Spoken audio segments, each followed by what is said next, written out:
We live in very interesting times, don't we? And it's been interesting for me. Many of you would know that I work in a school. So it's been a very interesting time for me at work. And I wanted to take an opportunity to talk with all of my school-based colleagues about what's happening. I know that if you will all, like me, have been caught up in the frenzy and the fury of trying to get everything online for our students. And I know that that's challenging for all of us, because at the heart of what we do and why we do it is the connection that we have with our students. And it's hard not to be able to go out into the grounds and find John Smith, who a teacher has told you is struggling with something, and pull John in for a bit of a chat and see how he's travelling. So those kinds of things make things challenging for us. And I guess I just wanted to say you're not alone in that. And it's okay to kind of feel a bit overwhelmed by it at times. At the same time, there's been lots in the media about what's happening in schools, mostly positive, so that's been fantastic. And there's been a lot in the media recently about what's going to happen with our Year 12s. And I'm guessing, again, like me, you've been a little bit kind of wary and worried about, you know, how the Year 12s are going to get through this and how they are going to be affected by what's happening.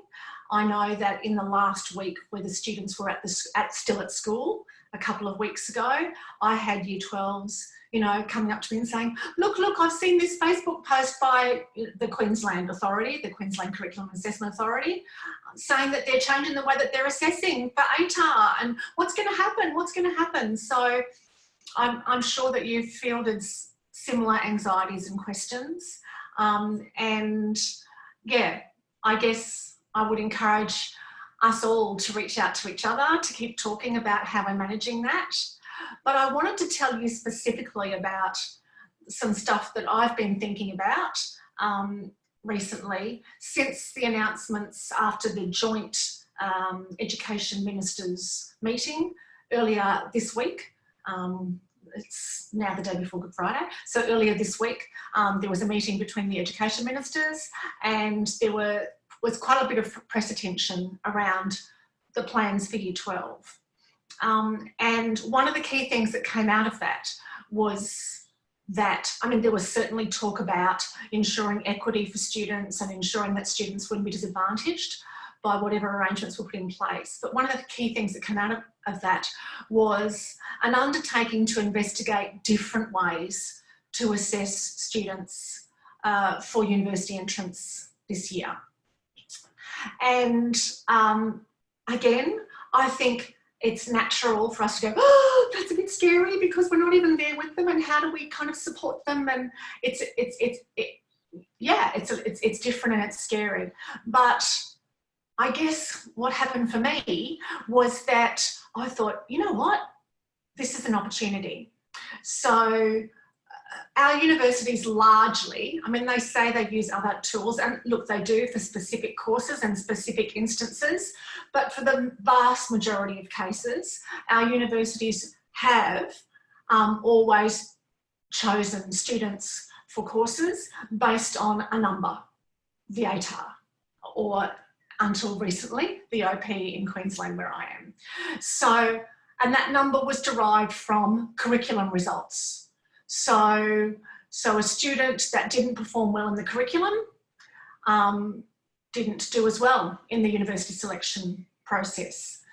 There was no facility for considering other things. So curriculum has always been king because of that.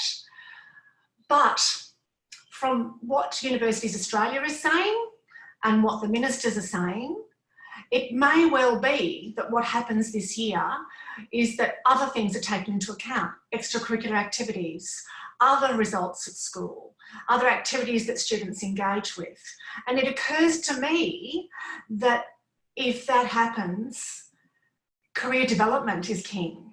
So there's a real opportunity for us to be the people who show our schools and our students the way to highlight other things that they do beyond the academic curriculum that are aligned with their strengths and their interests, and that may put them in a good position to be eligible for university places. And so I have already started lobbying my school leadership on that front to get more attention, not less attention, for career development in this space.